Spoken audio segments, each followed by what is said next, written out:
Ok, listo. Muy buenas tardes, estimados obstetras. Sean cordialmente bienvenidos y bienvenidas a nuestra segunda sesión del curso de preeclampsia, eclampsia y síndrome GEL. A ver si me dan la conformidad. Por favor, si el audio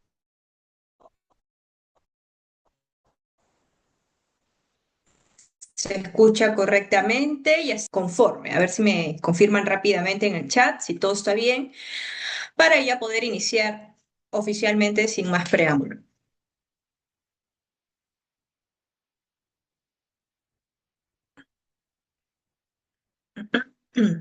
Sí se escucha.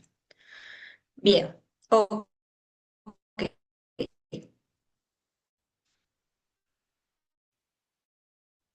listo. Eso era más que todo lo que quería. Colegas, los que están justamente escribiendo en el chat, buenas tardes y bienvenidos. Bienvenidos a esta segunda sesión. Muy bien. Entonces vamos a continuar con lo que nos habíamos quedado, ¿no? En la primera sesión, que justamente fue la apertura del curso, en donde realizamos la presentación de un caso clínico que estaba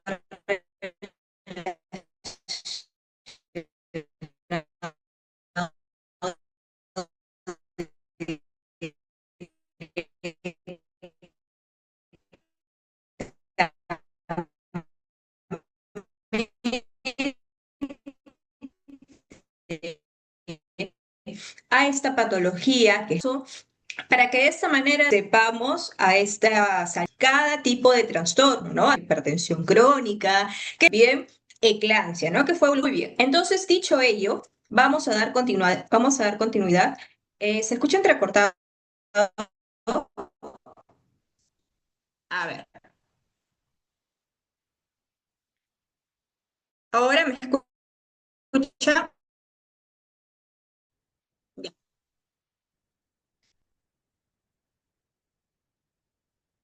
¿Se escucha correcto? ¿No se ve el material? A ver, bueno, hace un momento estaban mencionándome que sí, por eso asumía que sí se escuchaba y se verifica. A ver, voy a dejar de compartir. Ay, ahora sí. La cámara estaba desactivada. A ver, ¿se visualiza?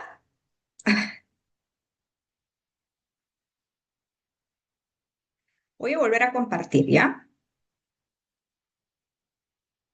Bueno, mi cámara estaba desactivada, no me había dado cuenta. No sé si por eso no se veía el material. Espero que no. Ya, bueno, nuevamente. Ahora sí se escucha y se ve. Ya, disculpen. En lo que es la cámara no me había percatado que estaba desactivada la parte de la laptop. Bueno, pero si ya está todo conforme en relación al material y también el audio, eh, asumo que ya no hay ningún problema. ¿Sí? ¿Todo claro? Todo conforme. Muy bien. Listo. Vamos a continuar entonces, cerramos el chat. Les estaba comentando entonces que estábamos revisando lo que es referente al ácido sulfasalicílico, ¿no? Que nos habíamos quedado en esta diapositiva, en donde habíamos indicado justamente la interpretación que se realiza particularmente en el área de laboratorio cuando solicitamos este examen, que es justamente parte del control de toda gestante cuando va a su atención prenatal y asimismo también se utiliza como principal motivo para el tema de los trastornos hipertensivos, específicamente lo que es la preeclampsia, ¿no? Porque sabemos que la norma técnica 105 nos indica, ¿no? Nos indica en el anexo 2 solicitar el control de proteinuria, ¿no? En toda atención prenatal. Muy bien. Entonces, pasamos a la siguiente lámina. Y parte de este control o parte de estos exámenes que estamos revisando como inicio de esta segunda sesión, también están las tirillas reactivas, ¿no? Eso que vemos aquí, ahora voy a activar el puntero. Gracias. Eso que nosotros podemos visualizar aquí es una imagen que estoy segura que muchos de ustedes ya lo han visto, es más, lo trabajan tal vez algunos colegas dentro de la consulta, y es justamente un kit de 11 parámetros, ¿verdad? Es un conjunto de tiras reactivas de 11 parámetros en el cual nos va a poder ayudar a identificar diferentes aspectos, ¿no? Pero principalmente lo que es el tema de la proteinuria. Entonces, ese es un examen muy sencillo, muy fácil y muy rápido de poder realizar, tal como especifica aquí en la parte inferior de la diapositiva, ¿no? Este método, ¿en qué consiste? Si es que por ahí algunos de los colegas todavía no lo han realizado, es en que la paciente orine en un frasco de muestra de orina, en un frasco de orina, agarramos una tira reactiva, ¿no? Lo sumergimos o colocamos dentro de la orina por un tiempo aproximado de 20 segundos o 30 segundos, retiramos, dejamos que seque unos minutos y procedemos a observar o a visualizar qué color es el que se va a pintar esta tirilla reactiva. Y de acuerdo al color que se pinta o que se tiñe esta tira, vamos a poder determinar, ¿no? Si es un resultado positivo, perdón, o negativo de proteinuria.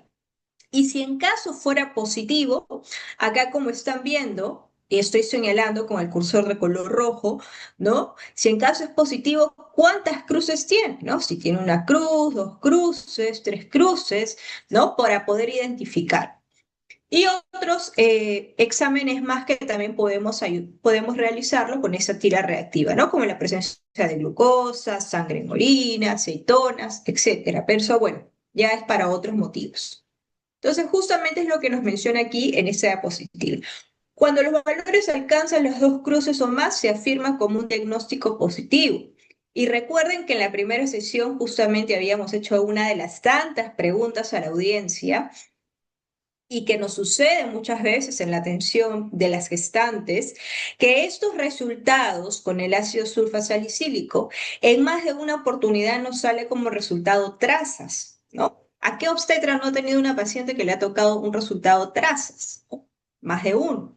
Entonces, a veces trazas, ¿no? Será positivo, negativo, incierto, ¿no? Que justamente fue lo que estábamos discrepando en la primera sesión y qué es lo que hacemos particularmente. Entonces, cuando sale ese tipo de resultado trazas, se tiene que realizar nuevamente un examen de proteinuria, pero de preferencia que sea un examen de proteinuria cuantitativo, que la paciente recolecte su orina en 24 horas, ¿no? Porque justamente ese es el gol estándar para poder determinar o diagnosticar más que todo lo que es la preeclampsia, ¿no? Que muchas veces nos sucede ese tipo de escenario.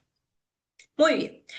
Entonces, pasamos a lo que es la parte de la etiología de la preeclampsia, ¿no? Ya hemos visto la parte de los conceptos en la primera sesión, hemos abarcado casos clínicos. Cuando hablamos de etiología es el origen, ¿no? ¿Cómo se desencadena la preeclampsia? ¿Por qué se origina? Para saber un poquito acerca de la fisiopatología, que es importante también conocer. Entonces, de por sí, como bien menciona, no se conoce exactamente la causa principal, porque puede ser de origen multifactorial, que es justamente los que nos mencionan diferentes bibliografías. Multifactorial puede ser diferentes causas por las cuales se desencadena esta enfermedad hipertensiva, y que justamente nos va a explicar en la parte de la fisiopatología que vamos a ver a continuación. A ver, entonces, cuando nosotros hablamos de la fisiopatología, hablamos de la teoría de la placentación, ¿verdad? ¿Por qué? ¿Por qué la teoría de la placentación? Porque la placenta es el órgano en el cual, que aparte de brindar funciones esenciales al feto, como funciones de barrera, funciones de intercambio de nutrientes, de oxígeno, de eliminación de desechos, etcétera, también va a cumplir un rol fundamental en el tema de la preeclampsia. Porque justamente cuando se da una alteración o una migración inadecuada en este proceso de placentación, es justamente uno de los tantos factores causales por los cuales se va a desencadenar esta enfermedad. Entonces veamos aquí, estimados obstetras, en la parte izquierda de esta lámina, que nos menciona, ¿no? La adhesiva de las arterias espirales. Las arterias espirales, recordemos que juegan un rol fundamental, porque ¿qué pasa en un embarazo normal? La arteria espiral es una arteria espiral amplia, ¿no? El cual el paso de esas arterias van a tener un camino, ¿no? O un canal que va a ser amplio. Sin embargo, cuando hablamos de preeclampsia, esta arteria espiral se va a reducir justamente por una alteración de los factores antiangiogénicos y de los factores angiogénicos, que son parte de este proceso fisiopatológico.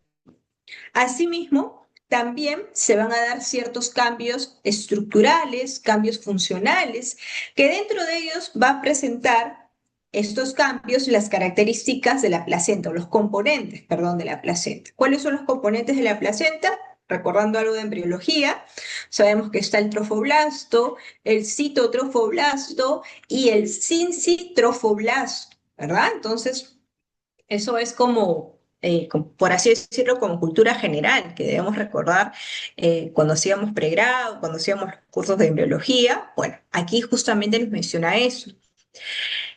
Y se va a dar un engrosamiento de esta membrana basal, ¿no? Entonces, acá justamente vemos el tema de la placentación anormal. Se afecta el flujo sanguíneo placentario, desciende la perfusión, va a crear un ambiente hipóxico que no va a recibir la suficiente cantidad de oxígeno y nutrientes. Por eso, como bien sabemos, la preeclampsia se asocia a la restricción de crecimiento intrauterino, a la RCIU. ¿Y qué es el RCIU? Sabemos que es la restricción que el feto no se va a desarrollar y no va a crecer adecuadamente. ¿Y por qué sucede esto? Justamente porque no va a haber una adecuada oxigenación al feto. Va a haber una disminución de la perfusión uteroplacentaria, que es justamente una de las causas de la preeclampsia. Por eso van de la mano ambas patologías. Y también se va a dar dentro de este proceso anormal lo que es una reacción inflamatoria sistémica. ¿Bien? La aterosis es las placas que se van a crear o se van a formar, ¿no? En las cuales van a comprometer el flujo sanguíneo, van a comprometer la pared de la arteria, ¿no? Y esto, por ende, va a desencadenar en esta complicación, dando lo que es una vasculopatía decidual, ¿no? Donde el endotelio, como vemos acá en esta muestra histológica o en este corte histológico que estamos viendo, el endotelio va a empezar a presentar un engrosamiento, se va a empezar a edematizar, se va a empezar a hipertrofiar el vaso y por ende se van a presentar ciertas modificaciones a nivel del músculo liso. ¿Sí?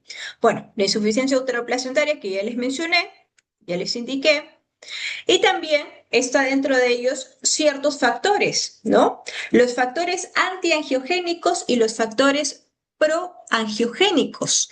Dentro de estos factores van a participar justamente lo que es el SFLT1 y va a participar también el factor que es el PIGF, ¿no? Que es justamente de estos factores que van a brindar una función a lo que es la placenta, o sea, van a ser parte del componente de la placenta. A ver, veamos entonces justamente aquí, ¿no? ¿Qué nos indica en relación a esto? Que estos factores que estamos viendo, que es el SFLT1, ¿ya? A ver, que es el SFLT1, el PIGF, ¿no? Que están sus siglas en inglés, ¿no? ¿Qué es lo que significa para poder interpretar mejor la imagen? El SFLT1 es una proteína, estimados. Es una proteína y esta proteína es una proteína antiangiogénica que va a ser justamente producida por la placenta. Y a su vez también va a participar el factor de crecimiento endotelial vascular, ¿no? Grow en inglés, bueno, crecimiento en inglés, perdón, es grow, por eso acá está la letra G, ¿no? Estamos interpretando lo que significan estas siglas. ¿Y qué significa el PIGF, colega? El PIGF nos referimos al factor angiogénico que es también producido por la placenta. Entonces, como interpretación clara, El factor de crecimiento, el factor angiogénico y el SFLT1, que es el factor antiangiogénico, van a ser producidos por la placenta, van a ser parte del endotelio vascular. ¿Y qué relación tiene con la fisiopatología? Muy simple. Estos factores en un embarazo normal, si partimos por un embarazo normal, los factores angiogénicos son los que van a dominar a los factores antiangiogénicos y se va a dar lo que es el funcionamiento de la arteria espiral con regularidad. Pero ¿qué pasa en la preeclampsia? Se invierte el sistema. ¿A qué me refiero? Que los factores angiogénicos, que eran lo que estaban dominando, los que estaban a la batuta, por así decirlo, y se invierten. Es decir, que los que van a dominar van a ser los factores antiangiogénicos.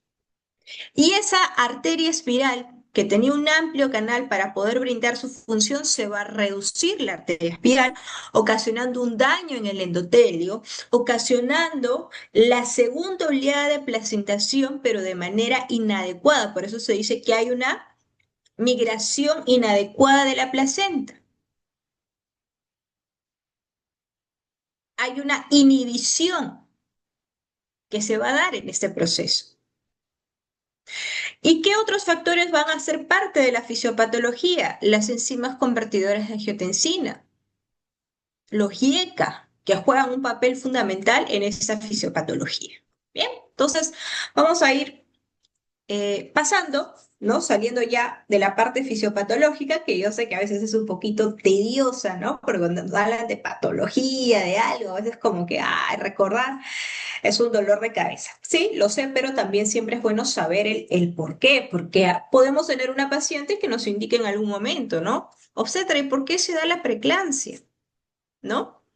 ¿O por qué se origina? ¿O por qué yo tengo preeclampsia? ¿No? ¿Cómo funciona? Entonces, no explicarle tal vez con todas estas siglas, estos términos, estas palabras raras, pero al menos si nosotros entendemos, ¿no? La fisiopatología como tal, podemos explicarle de una manera bastante sencilla y con un lenguaje coloquial, como se dice, ¿no? Un lenguaje sencillo a la paciente para que también entienda. ¿Bien? Listo. Cerramos entonces, ya no los quiero estresar más con la parte patológica. Vamos a lo que son los factores de riesgo, ¿no? Que es algo que también nos importa. ¿Qué nos mencionan en relación a los factores de riesgo? Se han incluido hasta 80 factores de riesgo, imagínense, de preeclampsia con diferentes grados de asociación y calidad de evidencia. Esos factores de riesgo tienen mayor evidencia en relación a la edad, ¿no? Cuando hablamos de adolescentes, cuando hablamos a una edad más avanzada, más de 35 años, cuando hablamos de enfermedades o de ciertas morbilidades, como la diabetes, la obesidad, haber presentado preeclampsia en una gestación previa, o que la paciente también tenga dentro de sus antecedentes o de su historial alguna malformación congénita a su bebé.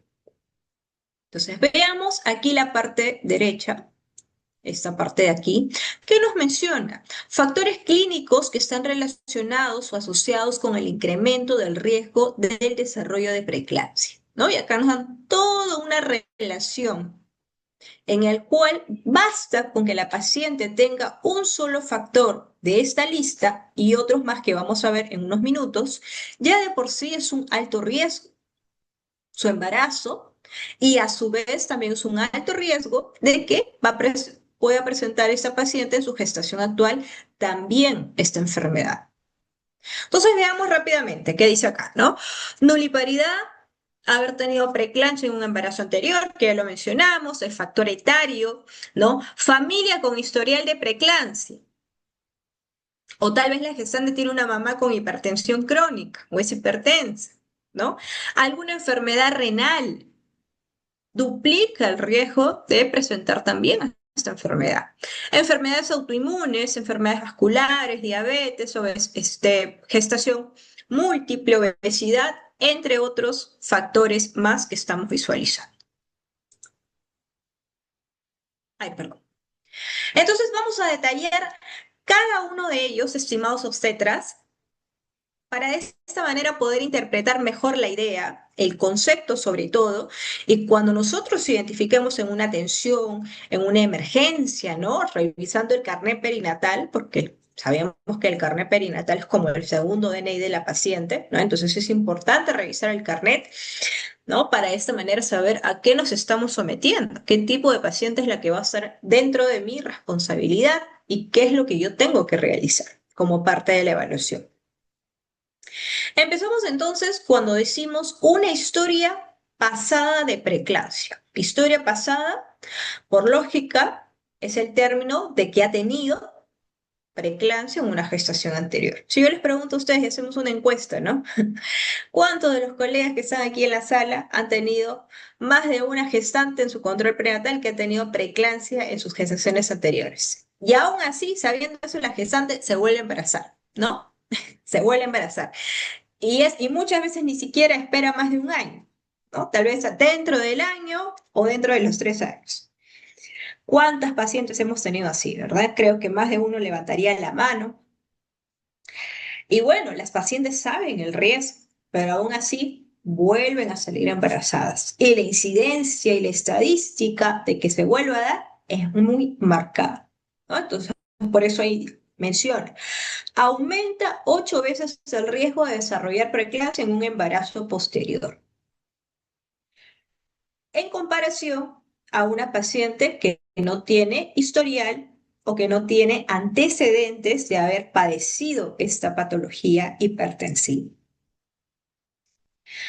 Pacientes con características graves de preeclampsia en el segundo trimestre, que sabemos que el segundo trimestre abarca desde las 14 semanas hasta las 27 semanas, va a presentar un mayor riesgo de desarrollar preeclampsia en un embarazo posterior, en donde la tasa de recurrencia es del 25 al 65%, ¿no? Es una estadística referencial. Y asimismo también nos menciona en pacientes que es su primer embarazo, ¿no? ¿Cuánto es el porcentaje? Que es entre un 5 y 7%, que es mucho menor. Y pacientes que tuvieron un primer embarazo normotenso pueden llegar a desarrollar preeclampsia en menos de 1% de los segundos embarazos, ¿no? Entonces las estadísticas o los números, ¿no? Vean ustedes cómo van variando en relación a los antecedentes que generalmente viene trayendo consigo la paciente. Pasemos a la segunda condición médica o al segundo factor de riesgo, que es la diabetes. La diabetes pregestacional, sobre todo, es aquella diabetes que sabemos que se considera antes de la gestación. Entonces, esa morbilidad sabemos que siempre se relaciona mucho a la parte renal o vascular. Por los niveles elevados de insulina, la paciente muchas veces presenta de manera conjunta lo que es obesidad, ¿no? Y esto se asocia también de la mano con lo que es la hipertensión, ¿no? Por eso se dice muchas veces que lo que es hipertensión, si todo paciente que tiene hipertensión, sea de sexo femenino o masculino, ¿no? A nivel general estamos hablando, hay una alta incidencia o una alta posibilidad que también presente diabetes o viceversa, ¿no? Casi siempre van de la mano. Entonces, aumenta el riesgo 5 veces más de presentar preeclampsia en comparación con pacientes sin este factor de riesgo. Es poco común en mujeres en edad reproductiva y por lo tanto representa entre el 5 al 10% de los casos que desarrollan preeclampsia. ¿Bien? Entonces, vean, estamos viendo primer factor de riesgo y el que va a la cabeza y el más importante, paciente que haya tenido gestación previa con diagnóstico de preeclampsia. Segunda condición, diabetes. Vamos a ver la siguiente. Enfermedades autoinmunes. Tenemos el famoso lupus eritematoso, ¿no? El lupus y el síndrome antifosfolipídico, que también estas patologías o estos factores autoinmunes o estos síndromes autoinmunes aumentan también el riesgo de desarrollar preeclampsia. ¿Por qué? Porque incluyen ciertos mecanismos de acción que va a ser las microangiopatías, el aumento del recambio placentario y por ende la disfunción renal. Siguiente factor a considerar sobrepeso o obesidad antes del embarazo. Pacientes que inician un control o pacientes que recién van a empezar su atención prenatal y tienen un IMC mayor a 30, mayor o igual a 30, o tal vez ya se está considerando un sobrepeso, ¿no? Pero sobre todo lo que es la obesidad, porque más lo relacionamos a la obesidad, ya estamos sumando, ya hay un puntito para que esa paciente esté haciendo el riesgo de que posiblemente desarrolle una hipertensión, ¿no? Posiblemente. No estamos generalizando tampoco que vayamos a decir, ay, a toda paciente obesa sí o sí va a tener preeclampsia. O sea, todas las pacientes obesas, todas mis pacientes obesas, perdón, son preeclánticas, porque lo escuché en un curso. No, tampoco estamos mencionando eso. ¿Ah? Muchas veces se tiene ese concepto. ¿Es un factor de riesgo? Sí, pero no estamos confirmando o indicando de que por ser ese factor o ese único factor, sí o sí tiene que desarrollar preeclampsia. ¿Bien? Enfermedad renal crónica también es otro riesgo que se puede desencadenar en una hipertensión, que en algunas investigaciones realizadas se da hasta un 40 y 60% de pacientes con enfermedad renal crónica avanzada, ¿no? Que ya más o menos están en un estadio 3, estadio 4 o estadio 5. Embarazo múltiple. ¿No? ¿Cuántos también tenemos pacientes con embarazo múltiple? Aquí es donde también ha intervenido muchas veces la incidencia de la preeclampsia, ¿no? Se produjo en el 5% de gestaciones únicas, el 8 al 13% de gestaciones gemelares y el 11% de gestaciones triples. La nulipariedad se muestra como dentro de la lista, pero, ¿no? Viene acá el pero, no es algo que todavía tenga la suficiente base científica para condicionar que sí o sí una gestante nulípara vaya a desencadenar preeclampsia, ¿no? Pero de todas maneras es algo que está dentro de la relación y lo estamos colocando. Muy bien. A ver, entonces, ¿qué más podemos nosotros considerar la insuficiencia placentaria? Porque sabemos que la preeclampsia está relacionada a la placenta, ¿no? O a la insuficiencia uteroplacentaria. Y esto va de la mano o trabaja de manera conjunta con el RCIU, como bien ya lo explicamos en la parte de la fisiopatología. Edad materna avanzada, paciente a mayor edad, sobre todo más de 35 años, 40 años, hay un mayor riesgo agregado a presentar este cuadro hipertensivo. Obesa también, diabética también. Las adolescentes también es un factor a considerar, el uso de tecnología de reproducción asistida, ¿no? Ahora, en la actualidad, ya muchos, estamos viendo muchos casos, ¿no? Antes era muy raro, no muy raro, pero eran pocos, pero ahora ya hay bastantes parejas que acuden a esta tecnología de la reproducción asistida. Entonces, también se está considerando como dentro de uno de los factores de riesgo para poder darse o desencadenarse un trastorno hipertensivo del embarazo. ¿Eh? Muy bien, entonces hemos mencionado al menos los factores más importantes, ¿no? Que se van a relacionar justamente con esta patología, ¿no? En el orden de riesgo, ¿no? Desde el primer factor que hay que tener en cuenta y que es el más grave, hasta los factores secundarios que también son importantes a considerar en toda paciente. Pasamos ahora, estimados, a lo que es el cribado de la preeclampsia. El cribado nos referimos específicamente a la prevención, al manejo preventivo, que creo que por ahí me preguntaron en la primera sesión, la aspirina, ¿no? También conocido con el nombre del ácido, ¿cómo se conoce la aspirina? A ver, el nombre de la aspirina en términos médicos, ¿no? Así como cuando hablamos de la Pronax y sabemos que es el naproxeno, el aspirina, ¿cuál es el término como lo conocemos? A ver, colegas.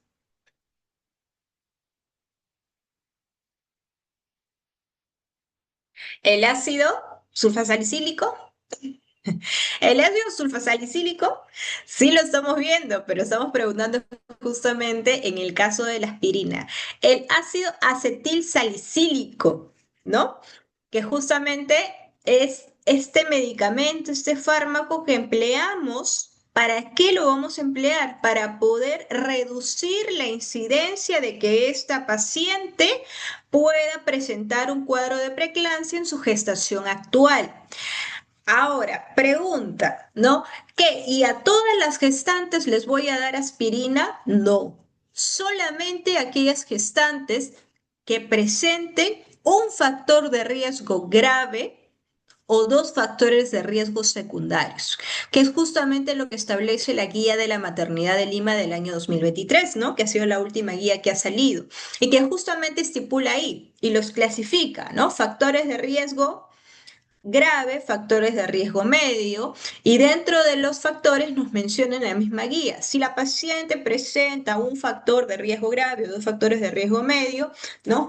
Es una paciente que sí o sí, bajo indicación médica y atención médica, definitivamente, tiene que recibir el manejo preventivo. ¿Qué vendría a ser? Con la aspirina.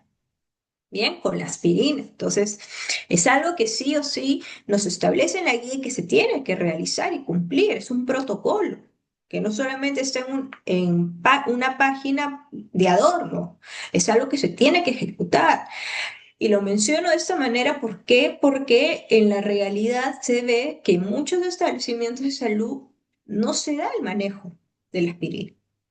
¿No? Vemos la tarjeta de control, las diferentes atenciones prenatales del obstetra, del médico, quien realiza la atención. Vemos que está habiendo incremento de la presión arterial, o tal vez vemos que dentro de los antecedentes, ¿no? Y lo marcan todavía muchas veces con rojo en su carnet perinatal que ha tenido preeclampsia, que ha tenido parto prematuro, paciente obesa. Y revisamos en toda la historia y esta paciente nunca recibió un manejo preventivo.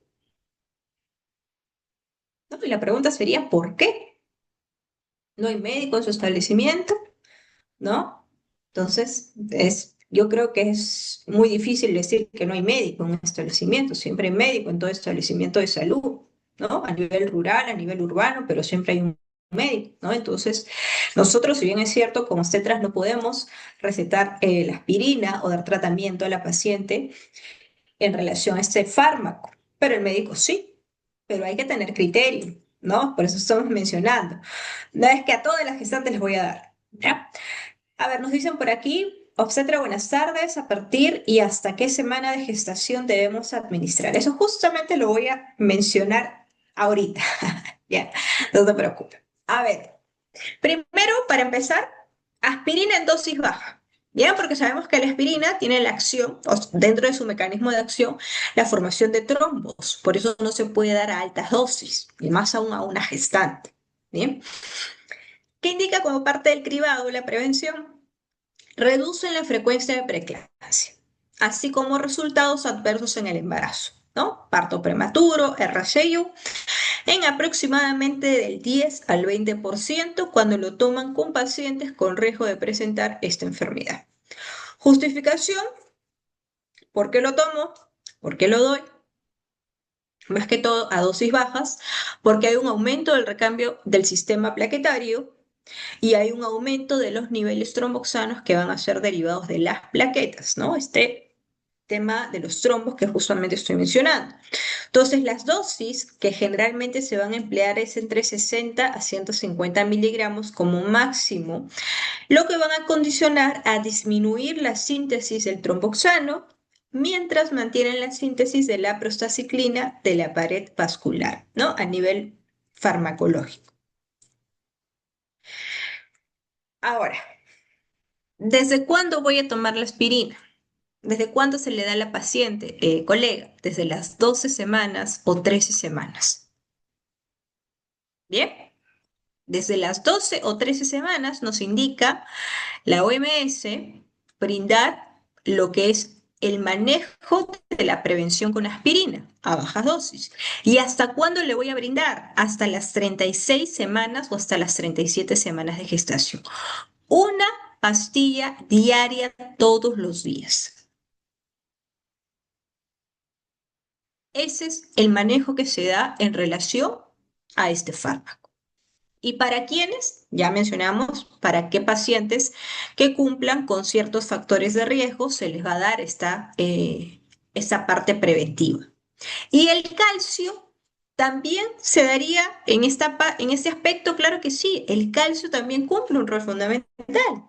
Sabemos que el calcio lo damos desde las 20 semanas de gestación, ¿no? ¿Cuánto damos a la gestante? 2 gramos de calcio, sobre todo aquellas pacientes que tienen bajas reservas de este micronutriente, ¿correcto? Pero más que todo la aspirina es la que más va a ayudar o la que más va a sobresalir bajo evidencia científica a reducir el riesgo de que esta paciente pueda presentar nuevamente esta patología en su gestación actual.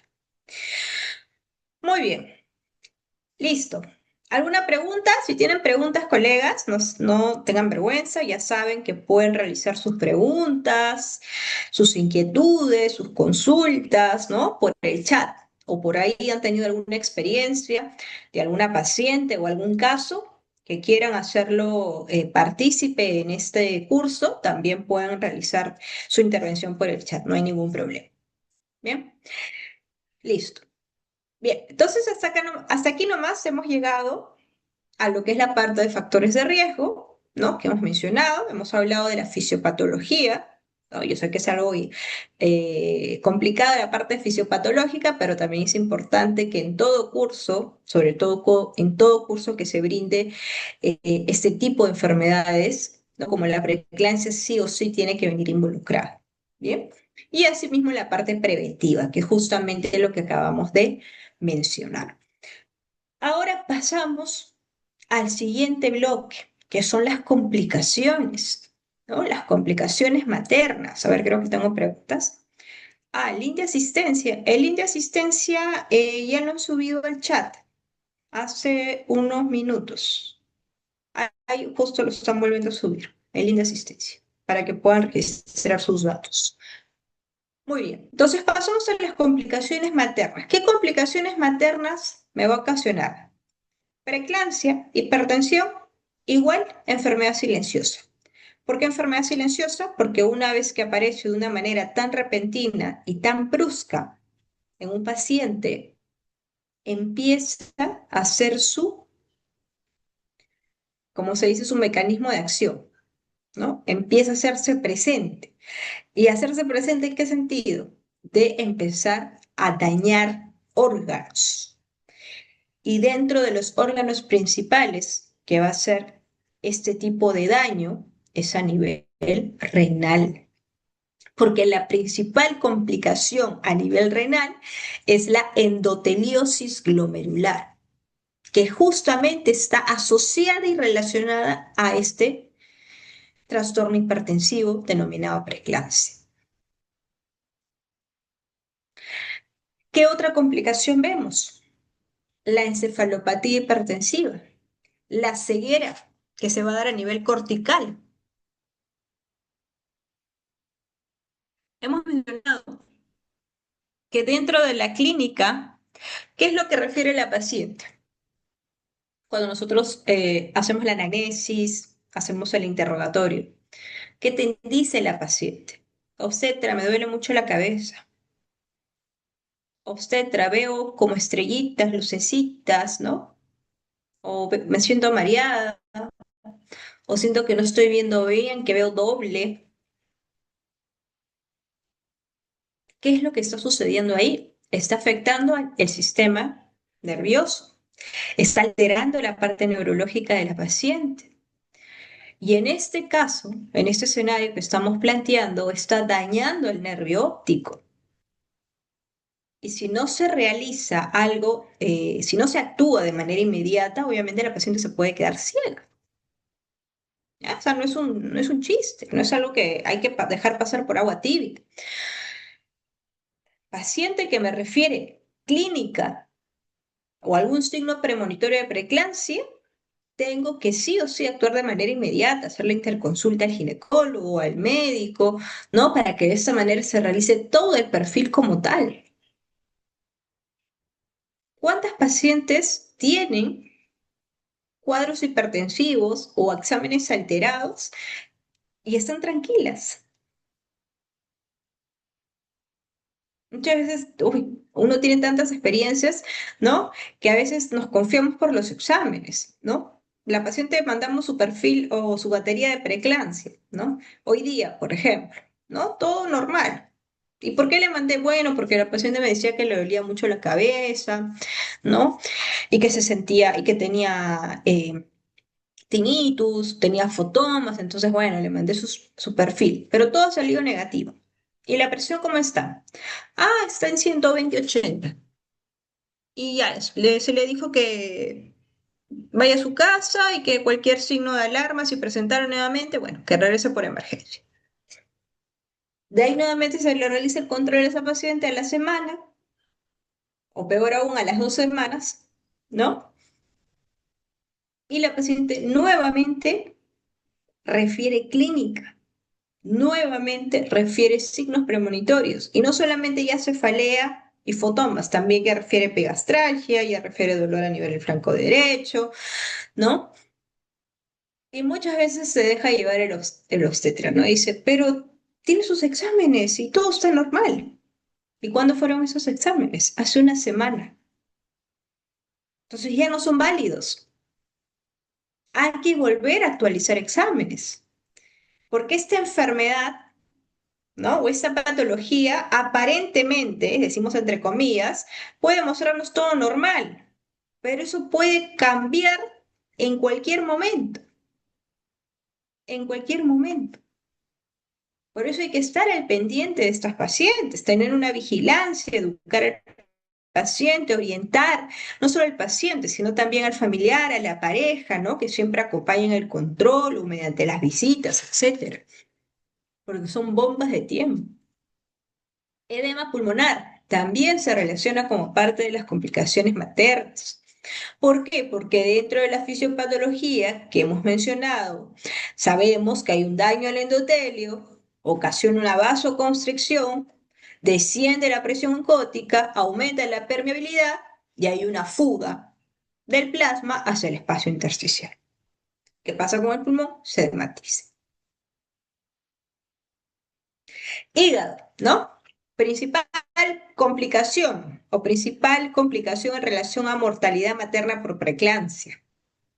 Rotura hepática. Ruptura hepática.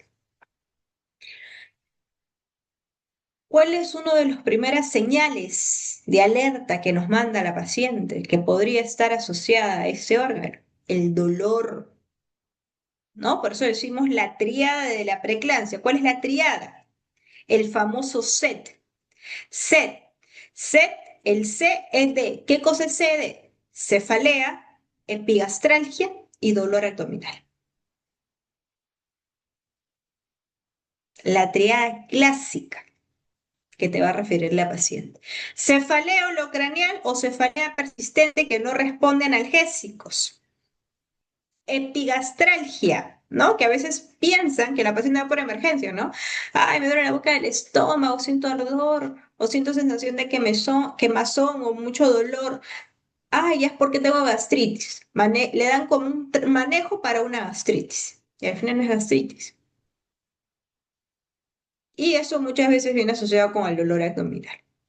Entonces, el famoso C, ¿no? Cuando veamos una paciente que refiere a cefalea, epigastralgia, dolor abdominal, gestante, más de 20 semanas y por ahí, como un plus, veamos factores de riesgo, no vamos a estar pensando en que es un dolor de cabeza por una gripe o por estrés o por gastritis, no, no, hay que tener juicio clínico, ¿bien? Entonces, cuando hablamos de la parte del hígado, que es una de las principales complicaciones y la principal causa de muerte materna por esta patología, ¿qué pasa a nivel fisiológico? La cápsula de Clipson se va a distender tanto, y como se distiende esta cápsula de Clipson, ocasiona una disfunción del endotelio, una congestión vascular, se desarrolla un hematoma subcapsular y se da como resultado una rotura. Hay una hemorragia interna, la paciente se desangra y se muere. en segundos. Por eso no hay que omitir nada que nos refiere el paciente. Y el paciente te lo dice. El paciente te lo dice. Es muy raro que un paciente no te diga nada en la consulta, que sea muda. Es muy raro porque hay pacientes que te preguntan antes de que ingresan, hasta que salen del consultorio. ¿Por qué me duele acá? ¿Por qué me duele allá? ¿No? Pero me duele ya desde hace tantos días y he venido y no me pasa, he tomado eso y no me pasa. El paciente te dice. Y más aún, ahora que todos están con la tecnología, ¿no? Del celular, de la inteligencia artificial, el internet, que lo saben en 2 segundos la respuesta, con mayor razón. Entonces nosotros tenemos que saber más que el paciente, ¿no? Eso es lo ideal, no que el paciente sepa más que nosotros. Muy bien. ¿Ya? El CID, la coagulación intravascular diseminada también, ¿no? Cuando llegamos a este estatus, o cuando el paciente llega a este estatus en un CID, ya hay una falla multiorgánica. O sea, sí o sí un paciente con CID empieza a haber sangrado por todas las partes del cuerpo. Y ya es un sinónimo de que la paciente ya no hay nada que hacer por ella, ¿no? Es una muerte materna. No es raro que un paciente que tenga CID se salve. Entonces, también es una de las complicaciones a considerar de esta patología. ¿Sí? Muy bien. A ver, ¿qué nos dicen por acá? Dolor de cabeza intenso, lucecitas. Así es, ¿no? Las famosas lucecitas. A veces cuando les decimos lucecitas, chispitas, las pasitas nos quedan mirando así como bien raro, ¿no? Pues, ¿qué hablará el obstetra?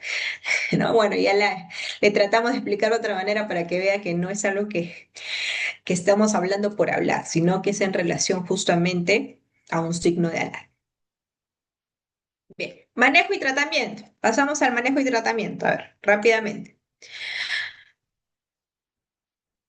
Preeclampsia sin criterios de severidad, ¿no? Porque sabemos que dentro de los trastornos o la clasificación que hemos revisado en la primera sesión, hablamos de la preeclampsia, del concepto como tal, y a su vez también hablamos de lo que es una preeclampsia con criterios de severidad y una preeclampsia sin criterios de severidad. Ya no se dice, ya no se emplea el lenguaje cuando hablamos preeclampsia leve, preeclampsia moderada y preeclampsia severa, ¿no? Que antiguamente se establecía, ¿no? Ahora ya es sin criterios o con criterios de severidad, para poder determinar en este caso el estado como el estado crítico o no crítico en el que puede estar una paciente. Empecemos entonces. ¿Qué nos menciona en relación a la preeclampsia sin criterios de severidad? Control prenatal ambulatorio al menos 2 veces por semana, ¿no? Si tenemos una paciente que tiene este diagnóstico, a ver, ¿cuándo decimos que una paciente tiene un diagnóstico de preeclampsia sin criterios de severidad? A ver, me gustaría que ustedes participen también. A ver, acabo de abrir el chat. ¿Cuándo ustedes dicen que es una preeclampsia sin criterios de severidad? A ver, ¿se ha quedado clara la idea de los conceptos que mencionamos en la primera sesión? ¿Cuándo decimos?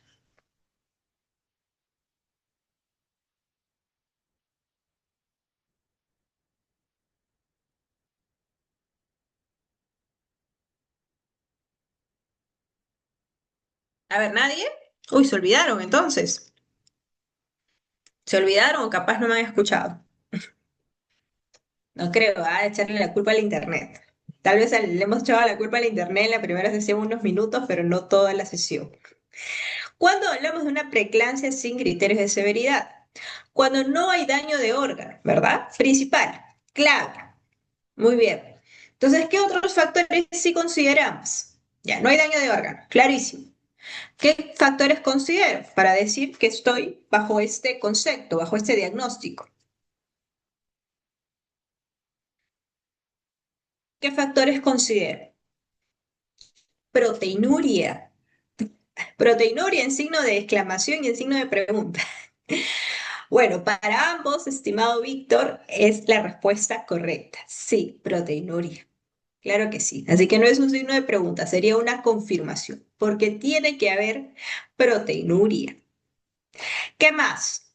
No hay alteración de funciones vitales, así es. Entonces, por ende, decimos que es una paciente que está hemodinámicamente estable, ¿no? Una presión arterial que sí se puede estar presentando ligeramente alta, ¿no? O incrementada, ligeramente incrementada, pero las otras funciones vitales están dentro de lo normal, vemos que la presión se llega a regularizar o a normalizar, vemos un resultado de proteinuria, ¿no? Positivo, pero vemos también los otros exámenes agregados que son parte del perfil de preeclampsia, que salen negativos o normales, entonces no hay un criterio grave, pero tampoco es que esté todo normal, ¿verdad?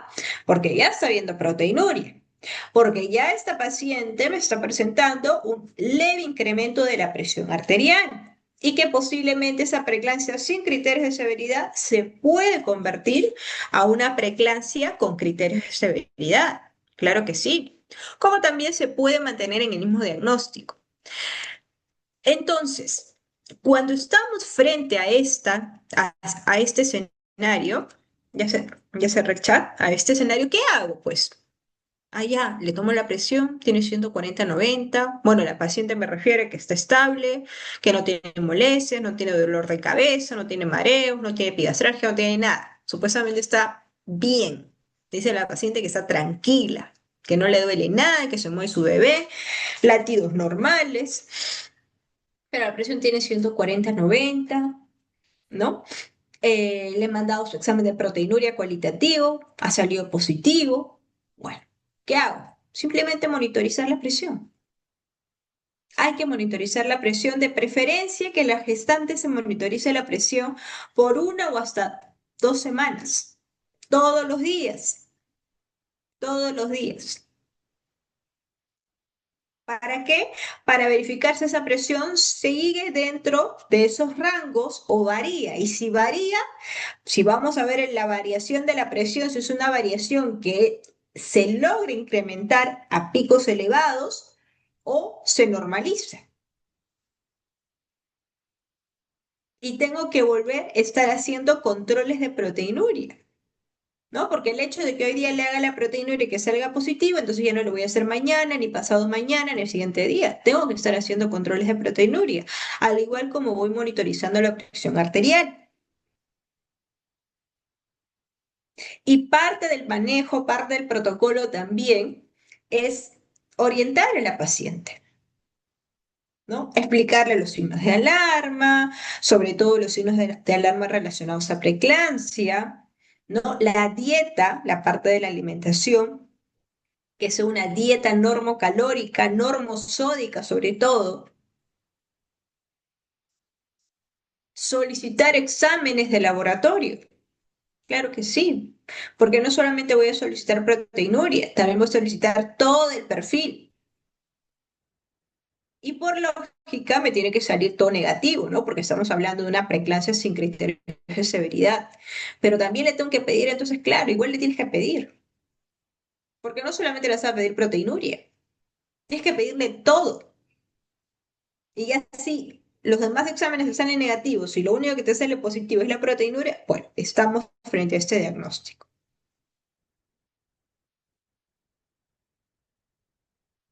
¿Bien? ¿Qué más? Me indica acá. Una vez confirmada la proteinuria significativa, no es necesario repetir el examen al menos ese día, pero sí hacer un control, como bien mencioné. ¿Qué otros exámenes se tendría que tener como parte del protocolo? El monitoreo fetal. Mandarle un monitoreo fetal intraparto a la paciente para ver cómo está ese feto, cómo se está oxigenando ese feto, porque esa es la función o el objetivo del monitoreo fetal. Ver el estado del bienestar del feto, si está recibiendo suficiente oxígeno o si está viendo algún cuadro de hipoxia o compromiso fetal. Bien. Solicitar lo que es un Doppler de la arteria uterina, Doppler de la arteria umbilical, y en gestaciones menores de 32 semanas se debe agregar también lo que es el ductus venoso si sospechamos de un RCIU para poder evaluar el riesgo de desenlace perinatal adverso. ¿correcto? Bien, entonces este es el escenario o el protocolo estimado que realizamos cuando estamos frente a una preeclampsia sin criterios de severidad. Monitorizar. Y podemos tener la observación, colega, tal vez a la paciente ahí 2 horas, 3 horas para capaz seguir monitorizando, perdón, la presión arterial. Claro que sí, lo puedes realizar, ¿no? Lo podemos realizar. Podemos tener a la paciente en observación un par de horas. Muy bien. Siguiente lámina. Tratamiento de preeclampsia, pero acá sí cambia la cosa, ¿no? Porque acá ya sí va a haber daño de órgano, ¿no? Entonces, ¿cuál es el protocolo a realizar cuando ya estoy con una preeclampsia con daño de órgano, cuando estoy con una preeclampsia con criterios de severidad, ¿no? Acá ya tengo que realizar la activación de la clave azul. Tengo que hidratar al paciente con cristaloides, ¿no? Que en este caso sabemos que es el cloruro de sodio, una buena vía periférica con catéter número 18 y pasar 1000 cc a chorro en un tiempo aproximado de 20 minutos. ¿No? Hay que verificar el estado de hidratación de la paciente y si en caso está deshidratada, qué es lo que yo voy a observar particularmente, que la frecuencia cardíaca está alterada, que la diuresis está menor a 30 y que la mucosa oral está seca. ¿No? Entonces, ¿qué hago? Si pasa eso, tengo que continuar con este manejo de hidratación, con el reto de los fluidos o con la técnica de los retos, que sabemos que es 500 cc, lo que equivale a cada reto. Prevención de la convulsión. Sabemos que el sulfato de magnesio, y como bien indicamos en la primera sesión, y vuelvo a mencionar, si es que por ahí todavía siguen pensando que el sulfato de magnesio me ayuda a regularizar la presión arterial, no. ¿Ya? El sulfato de magnesio no va a ayudar a que se normalice la presión arterial en la paciente. No me va a ayudar a que esa presión de 160, 170 baje. El sulfato de magnesio, la función que tiene es prevenir la convulsión. El que me va a ayudar a normalizar la presión es el nifedipino o el metildopa, dependiendo del escenario que se presente. Pero el sulfato es el que me va a ayudar, perdón, a prevenir la convulsión tónico-clónica, que se puede dar como parte de la complicación de la preeclampsia y que llamamos eclampsia, ¿no? Que lo vamos a ver también el día de hoy. Bien, entonces parte del manejo, como bien menciona acá, es el sulfato de magnesio, 5 ampollas, ¿no? Que generalmente podemos pasar por Volutrol, ¿no? Como dosis de ataque y posteriormente como dosis de mantenimiento. Y este fármaco, pues el neuroprotector, se va a manejar hasta un tiempo máximo de 24 horas. En caso de eclampsia, se administra 40 cc o 4 gramos en 20 minutos como dosis de ataque y como dosis de mantenimiento se debe continuar con 2 gramos o 20 cc por hora. ¿Bien? ¿Qué otros antihipertensivos vamos a manejar como parte del tratamiento? Está el nifedipino. El nifedipino lo tomamos, bueno, no lo tomamos nosotros, la paciente, perdón, vía oral. Vía oral. A ver, ¿cuántos de ustedes han su nifedipino vía oral? ¿Todos? ¿O alguien da nifedipino vía sublingual?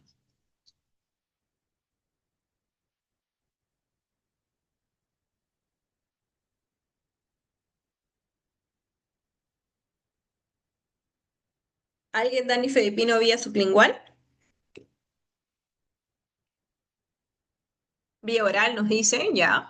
¿Alguien de los colegas da vía sublingual? O tal vez alguien de su centro, por ahí sigue manejándolo el nifedipino como vía sublingual. No, ¿verdad? Qué bueno, es una buena noticia entonces la que me dan hoy día. Me voy feliz entonces. Qué bueno que nadie ya dé el nifedipino vía sublingual. ¿No? Porque en algunos lugares he visto que siguen dando el nifedipino vía sublingual, ¿ya? ¿Y por qué no dar? Porque hay un mayor riesgo de óbito fetal. Por ello, el nifedipino, cuando se brinda a la paciente bajo el criterio de que la presión arterial esté en estos valores, como estamos viendo acá, tanto la sistólica con un valor mayor o igual a 160 y la diastólica mayor o igual a 110 milímetros de mercurio, se da el ifedipino como parte del tratamiento antihipertensivo. Vía oral, no vía sublingual. Si es necesario, se puede repetir cada 20 minutos. ¿Hasta cuándo? Hasta un máximo de 3 a 5 dosis. Si lo estoy administrando o si estoy brindando en ese momento sulfato de magnesio, también hay que tener precaución. ¿Por qué? Porque puede conducir a un cuadro de una hipotensión, ¿no? Un cuadro de mayor hipotensión. ¿Quiénes son los que están contraindicados como parte del manejo antihipertensivo? El atenolol, los IECA, ¿no? Los que son las enzimas convertidoras de angiotensina, y los bloqueadores de receptores de angiotensina, que está el losartán, ¿no? Por ejemplo, está contraindicado, no se debe dar. Dosis de mantenimiento del metildopa se debe administrar un gramo, que en este caso son 2 pastillas, porque la presentación que brinda el MINSA sabemos que es de 500 miligramos, ¿no? Por eso le brindamos 2 pastillas a la pacientita. Vía oral también, cada 12 horas, apenas se realice el diagnóstico de preeclampsia severa o con criterios de severidad, ¿ya? Y acá podemos ver otro ejemplo en relación a los medicamentos y a la dosificación, ¿no? Cuando hablamos del manejo de hipertensión arterial, que me puede tener también como algunas observaciones en la parte de precaución, ¿no? Porque el metildopa, hay que tener precaución con este fármaco porque puede causar depresión materna, el labetalol está contraindicado, el difedipino, por ejemplo, está contraindicado en pacientes que tengan estenosis aórtica y no usar vía sublingual, que ya mencionamos ya como 3 veces.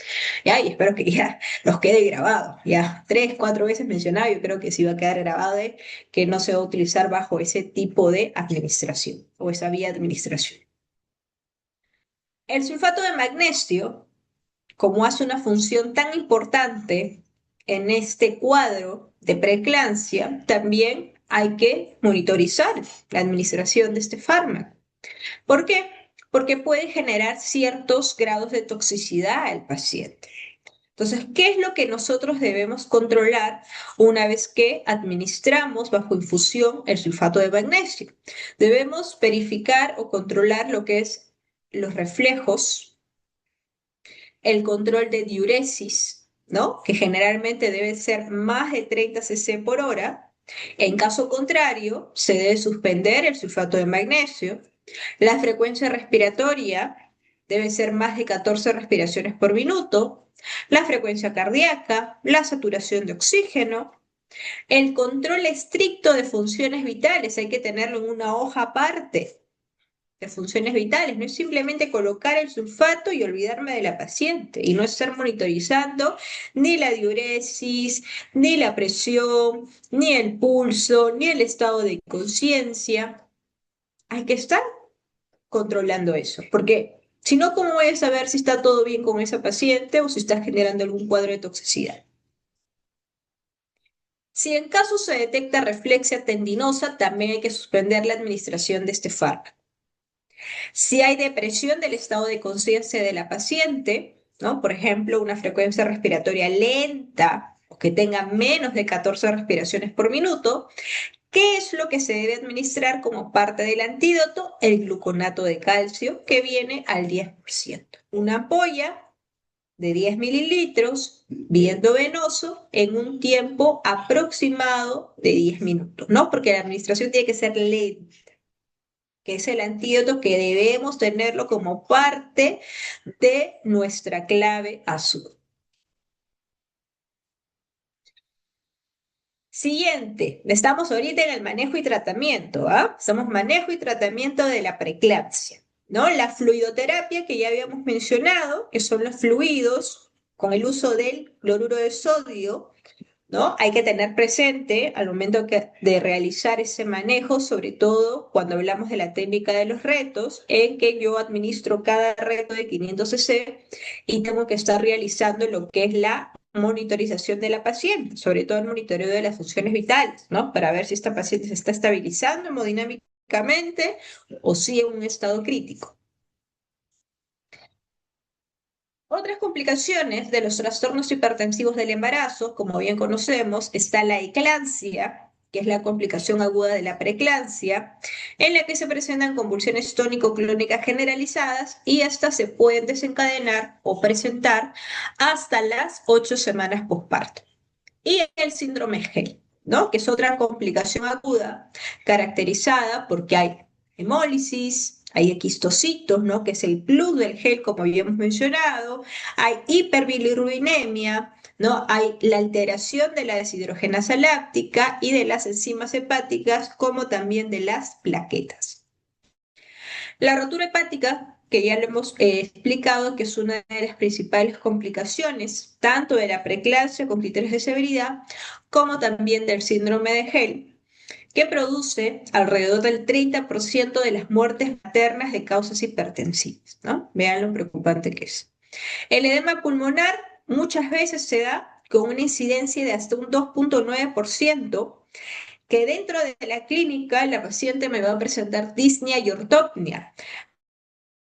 Pero, ¿no? Aquí viene el pero, muchas veces se da esta complicación no necesariamente por el tema de la hipertensión o de la complicación de ese trastorno hipertensivo, sino se da por un tema de una sobrecarga de volumen al paciente, por una causa iatrogénica, lamentablemente por parte del personal de salud.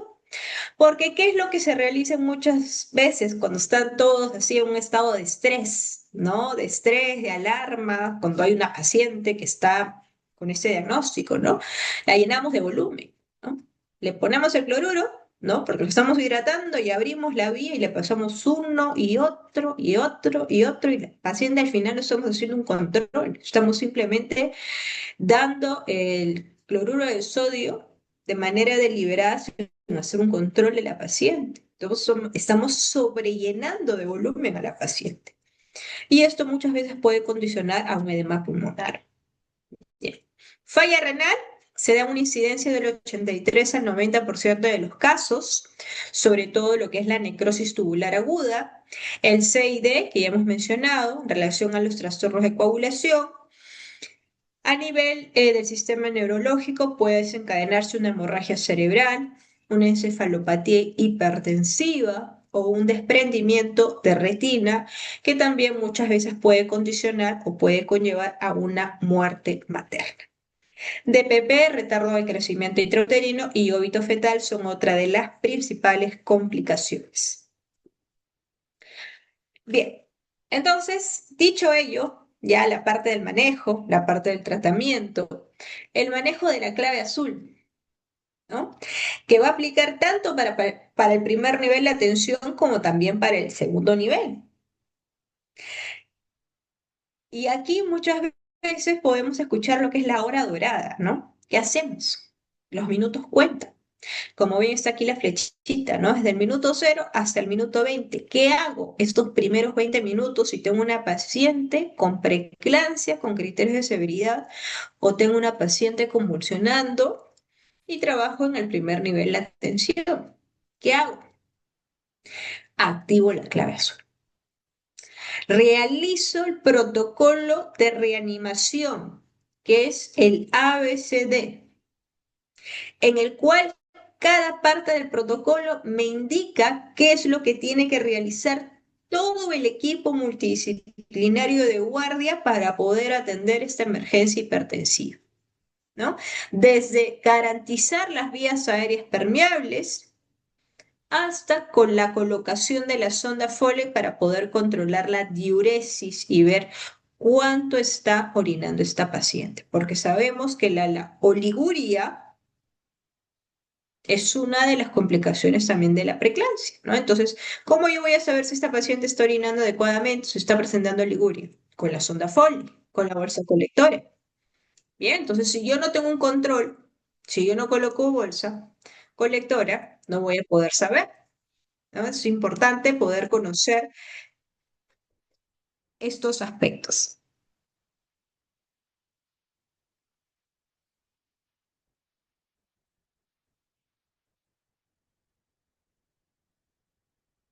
Ok, listo. ¿Qué me menciona en la parte inferior? Monitorizar las funciones vitales cada 15 minutos, ¿no? Y si es gestante, hay que monitorizar, realizar el monitoreo materno-fetal, tanto lo que es la dinámica uterina, más la frecuencia cardíaca fetal, ¿no? ¿Cuál es el objetivo? Normalizar el estado de conciencia, estabilizar hemodinámicamente a la paciente, sobre todo que las funciones vitales estén dentro de los rangos normales, que presente una diuresis mayor a 0,5 cc por kilogramo por hora o mayor a 30 cc por hora, y que la saturación de oxígeno esté mayor al 95%. Y como bien mencionamos, si yo identifico algún signo de intoxicación por el sulfato de magnesio, tengo que suspender la continuidad de este fármaco y administrar el antídoto, que es el gluconato de calcio. ¿Qué realizo entonces continuando con la activación de la clave azul del minuto 20 al minuto 60? Bueno, si estoy frente a una paciente gestante con una edad gestacional menos de 34 semanas, tengo que realizar maduración pulmonar, ¿no? Brindar lo que es la dexametasona, una ampolla y media vía intramuscular para poder madurar los pulmones del bebé, seguir monitorizando funciones vitales y referir con un profesional capacitado en emergencia obstétrica a un nivel de mayor complejidad. Bien, ese es el protocolo que yo tengo que realizar y esa es una buena referencia obstétrica. Eso es lo que todos deberíamos realizar, ¿no? Pero ¿cuál es la realidad? Muy pocas veces lo cumplimos. O a veces pensamos que referir es colocarle la guía a la paciente, ¿no? Y ya, y llamar y hacer la hoja de referencia y llevarnos al paciente en la ambulancia, ¿no? Eso no es hacer una buena referencia. Por eso muchas veces los hospitales, ¿qué hacen? ¿No? No te quieren aceptar la paciente o se molestan, etcétera, ¿no? Porque no estamos llevando una referencia correcta. Y por eso hay un protocolo. Entonces, a veces no es por las puras, ¿no? Tenemos que realizar el protocolo de reanimación como tal, así como existe de la clave azul, también hay para el caso de hemorragias y también hay para el caso de infecciones o sepsis. Y bueno, aquí vemos algo bastante similar en relación a la información, ¿no? De lo que realizamos en la activación de la clave azul o la clave hipertensiva para lo que es el segundo y tercer nivel de atención. Todo el equipo de salud o todo el equipo multidisciplinario cumple una función como tal. Aquí no es el hecho de que por ser gestante solamente el obstetra o el médico ginecólogo va a trabajar y los demás no hacemos nada. No, todos cumplen una función. Y eso está establecido bajo norma, ¿no? Y como podemos ver aquí en esta diapositiva también nos menciona ello. ¿Qué realiza el coordinador, que vendría a ser el médico? ¿No? ¿Qué función tiene? ¿Qué realiza el asistente, el que va a estar a la cabecera del paciente?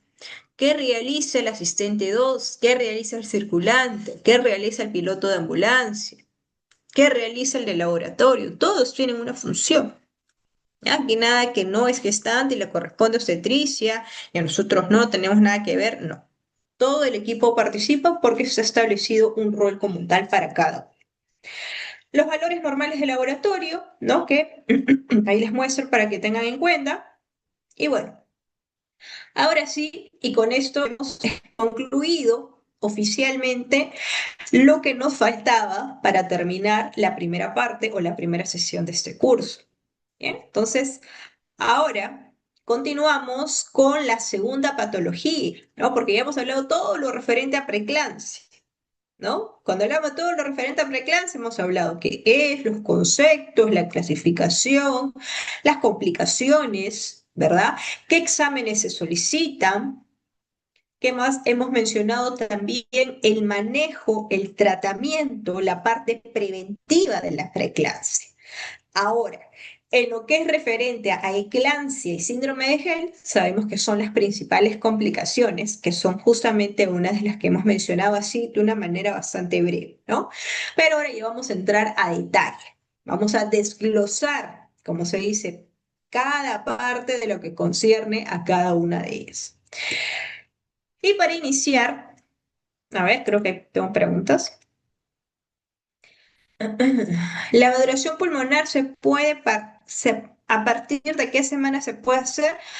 Bueno, la maduración pulmonar se realiza hasta las 34 semanas, pero ya lo podemos realizar desde las 23, 24 semanas, ¿no? Pero es muy raro porque generalmente a las 22 semanas consideramos de que todavía no es una edad para estar realizando lo que es la maduración pulmonar, pero ya desde las 24 y 25 semanas de gestación podemos realizar este protocolo como tal. Ujú. A ver qué nos dicen por acá. Eh, También hay que saber la realidad, dice, es distinta. En mi caso, recién hace poco tiempo terminé mi serum y en los establecimientos de primer nivel no están con las claves completas por falta de desabastecimiento. Claro, bueno, sí se comprende, estimada, ¿no? Muchas veces en las zonas rurales, ¿no? Y creo que más de uno de los que estamos presentes concordamos en esa parte que hay mucho desabastecimiento de medicamentos, ¿no? Sería excelente encontrar todos los medicamentos que se requieren para las claves de emergencia, para lo que es el stock de la parte de obstetricia, de la parte de medicina, ¿no? Sería excelente, pero lamentablemente la realidad, más aún en las zonas que son muy lejanas, ¿no? No hay. No hay esto, ¿no? ¿Cuántas veces yo también cuando trabajaba en esas zonas no tenía sulfato de magnesio por meses, ¿no? Y como hablo por meses, estoy hablando más de 6 meses, más de medio año, por más que se hacía el requerimiento en una y otra oportunidad, ¿no? Por ejemplo, nosotros para tener lo que es el ácido tranexámico, era un regalo que nos den ácido tranexámico porque no nos daban como establecimiento 1 3, ¿no? Eso generalmente los tenían más que todos los hospitales a nivel departamental, pero a nosotros no nos brindaban, nos manejaban solamente con la oxitocina, ¿no? A veces ni siquiera había lo que es el nifedipino también, o el metildopa. Entonces, son aspectos que, como se dice, ¿no? Cuando uno es serumista, ¿no? Sobre todo cuando uno es serumista, más que todo, porque es la primera prueba, ¿no? Porque ya cuando trabajas ya después en provincia por años, cuando ya terminaste tu serum, bueno, ya es algo que ya te adaptaste, ya sabes cómo es el sistema y todo lo demás. Pero cuando eres serum, es ahí cuando la carrera te pone a prueba, ¿no? ¿Qué tan capaz eres de poder manejar la emergencia? ¿De qué tan hábil eres de saber por qué medicamento lo reemplazarías o qué estrategia tomarías en caso no tienes lo que dice el libro o lo que dice el curso, lo que dice la capacitación? ¿No? Entonces ahí muchas veces nadie te va a ayudar. Estás tú solo o tú sola y es tu responsabilidad legal con la paciente. Y más aún porque las pacientes de esas zonas sabemos que son muy reacias, son muy negativas, ¿no? Qué bueno sería que todo lo que le digamos hagan caso de manera inmediata, ¿no? Y nos harían más sencilla la atención, pero no siempre es así. Entonces, es toda una batalla, toda una batalla cada día, cada hora. Pero bueno, muy independiente de ello, es bonito porque la carrera, aparte de ser bonito, es una carrera que sabemos que es una carrera de vocación, es una carrera que hoy en día tenemos mucho campo por realizar, ¿no? Así que no nos desanimemos. No hay que bajar la guardia, como se dice. Aparte, durante las noches solo se queda un personal por rotación, nos dice. Lamentablemente tampoco se cuenta con personal obstetra en varios establecimientos. Sí, pues no siempre hay. Y más aún, a veces con las noticias que vemos en redes, ¿no? Ver tantos accidentes que suceden a los serumistas que ya yo creo que a veces hay jóvenes que ya no quieren hacer el serum, ¿no? Sobre todo en esas zonas que son muy lejanas y donde ocurren muchos accidentes. Y sí, no hay personal. Y si se dan cuenta, ¿no? Las emergencias generalmente más ocurren de noche, o sobre todo los partos, ¿no? Las gestantes tienen todo el día para ir al centro de salud o puesto de salud. Y eso a mí me sucedía mucho y creo que a ustedes también. Señor, ¿y por qué viene recién? ¿No? ¿Y qué hora era? 10 de la noche. Ah, porque recién me he desocupado. Pero ¿desde qué hora está con dolores? Ah, desde las 10 de la mañana, 8 de la mañana. Y se aparecen recién a las 9 de la noche, 10 de la noche. O en la madrugada, ¿no? Siempre sucede. Las pacientes ya es algo que creo que ya uno ya, ¿qué va a hacer? Atender nada más, pues, ¿no? Es una carrera de salud, ¿no? Ya sabíamos a qué nos sometíamos desde que estudiamos una carrera de salud. Muy bien, entonces vamos a pasar a lo que es referente a la segunda patología. Bueno, no es la segunda patología, pero en sí sabemos que es parte de la preeclampsia, es una complicación que justamente es la eclampsia, ¿no? Entonces empezamos con este casito. A ver, voy a dar lectura y al igual como hicimos en la primera sesión, mediante el chat, ustedes también pueden realizar su participación, su análisis, su criterio como profesionales, ¿no? Y en el conocimiento que tenemos acerca de lo que es la eclampsia. Bien, a ver, una paciente de 35 años, la paciente Norma, ingresa al centro de salud 13. Bien, ay, perdón. Paciente externo, no es Norma, disculpe, ahí he oído un error. ¿Ya? Tiene 34 semanas de gestación y tiene 35 años de edad. Entonces acude al centro de salud 13 y la paciente refiere presentar contracciones uterinas frecuentes desde hace 5 horas. Vean ustedes, desde hace 5 horas y recién va al centro de salud. ¿Ya? O sea, una realidad bastante real, ¿no? Que sí o sí sucede. Niega pérdida de líquido amniótico y sangrado vaginal. Refiere pocos movimientos fetales el día de hoy. Una cefalea leve. Niega otros signos premonitorios de eclampsia. Y dentro de sus antecedentes es una gesta 4. Su tercer parto refiere que fue un parto prematuro, que lo tuvo a las 30 semanas, con antecedentes también de haber presentado preeclampsia en esa gestación.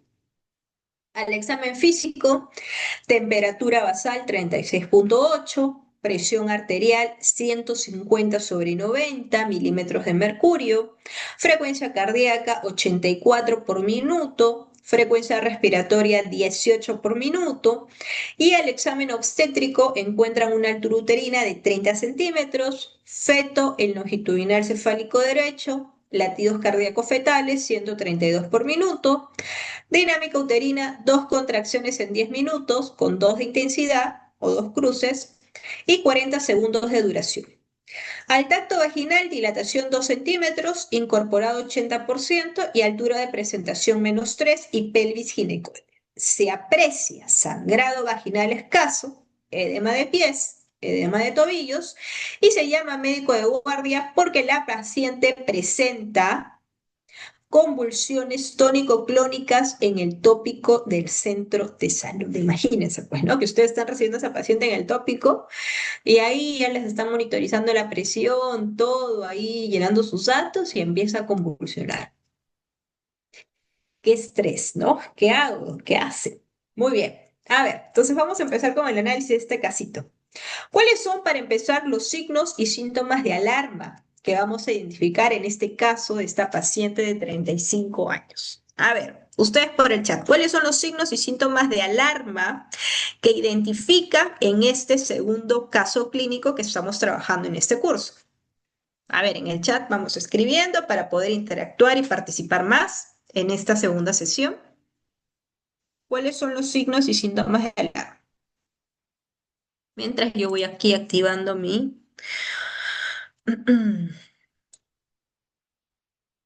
A ver.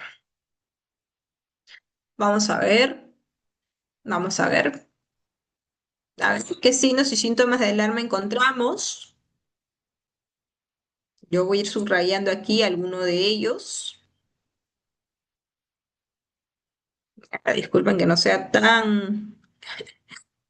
no tengo tan buen pulso, pero bueno, igual vamos señalando, vamos resaltando. Disminución o pocos movimientos fetales es un signo de alarma, ¿verdad? ¿Qué más? Cefalea, también. Signos y síntomas, recuerden. Signos es algo que yo puedo comprobar, ¿no? Y un síntoma es algo que la paciente me refiere, pero que no puedo comprobar. Bien, entonces la cefalea es un síntoma, ¿no? La paciente me refiere cefalea. Me refiere disminución de movimientos fetales. ¿Qué más? A ver, ahora sí vamos a ver qué han puesto ustedes en el chat. Ya han escrito, creo, regular. A ver, dice disminución de movimientos, contracciones y dolor leve de cabeza. Ya, presión alta. Cefalea, presión arterial, cefalea, edema, muy bien, edema, presión arterial alterada. A ver, el edema, ¿dónde está el edema? Creo que estaba por acá. Edema, muy bien. Edema de pies y tobillos, ¿no? Recordemos que cuando hablamos de edema, en la primera sesión mencionamos que el edema patológico es justamente el que se va a presentar a nivel, ¿no? De las manos, a nivel del rostro, pero sobre todo si se presenta un edema de pies y tobillo, ¿no? Puede presentar de 3 a 4 cruces, ¿no? Que es justamente con el signo de Godet. ¿Recuerdan que habíamos hablado cuando se da la presencia cuando hacemos la inspección y palpación, ¿no? Con el pulgar y vemos que hay el signo de la fobia, mediante este signo, está dando como resultado que hay presencia de edema, es un signo positivo, ¿no? Entonces, signos y síntomas de alerta, disminución de movimientos fetales, cefalea, edema de pies y tobillos, que es lo que refiere a la paciente. ¿Algo más que estemos omitiendo, que nos estemos olvidando? A ver qué han puesto por aquí. Ah, el sangrado, muy bien, ¿ven? Sangrado vaginal, convulsiones, excelente, ¿ven? Un cerebro piensa mejor que, varios cerebros piensan mejor que uno, perdón. ¿Dónde está el sangrado? Acá está. Sangrado vaginal y las convulsiones, pues algo tan importante como podíamos omitir, ¿no? Una vergüenza. Muy bien, convulsiones. Listo. Entonces, hasta ahí todo lo que está resaltado, ¿no? Podemos identificarlo como signos y síntomas de alarma. Contracciones uterinas, bueno, podemos considerarlo también, vamos a resaltarlo, ¿ya? Para que no se queden tristes. Contracciones uterinas, pérdida de líquido amniótico no, porque la paciente refiere ahí que niega pérdida, o sea, no hay presencia de líquido amniótico, el sangrado nuevamente se vuelve a repetir acá, vamos a volver a resaltarlo. A ver, ¿qué más? Voy a leer por aquí, por aquí, por aquí. ¿Qué más nos dice? Algo que se nos está escapando. No, solamente eso. Bien, listo. A ver, ¿qué nos dice la siguiente pregunta? Ahora voy a cerrar acá para poder pasar. ¿Cuál sería el diagnóstico presuntivo? A ver, el diagnóstico o los diagnósticos, porque recuerden que no necesariamente va a haber un solo diagnóstico en un paciente, hay más de 2 o 3 diagnósticos muchas veces, ¿no? ¿Cuáles serían los diagnósticos de esta paciente, colegas? A ver, ¿cuál sería? ¿Cuál o cuáles serían, no? Encabezando el principal diagnóstico y el más grave, eclampsia, ¿verdad? ¿Por qué? Por la presencia de convulsiones tónico-clónicas. Muy bien. ¿Qué más? Parto prematuro, ¿sí? Parto prematuro, así sería. A ver, ¿qué dicen los demás? A ver, ¿qué más estamos viendo como parte de estos diagnósticos?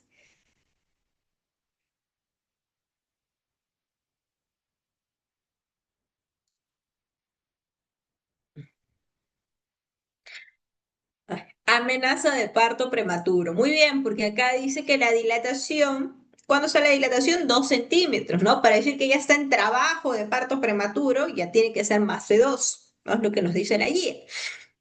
Muy bien. Amenaza de parto prematuro, eclampsia. ¿Qué más? ¿Qué más? ¿Qué más? Multigesta de 34 semanas. ¿Le dan corticoide o no le dan corticoide? A esta paciente. 34 semanas de gestación. ¿Le dan dexametasona o no le dan dexametasona? ¿Qué dice?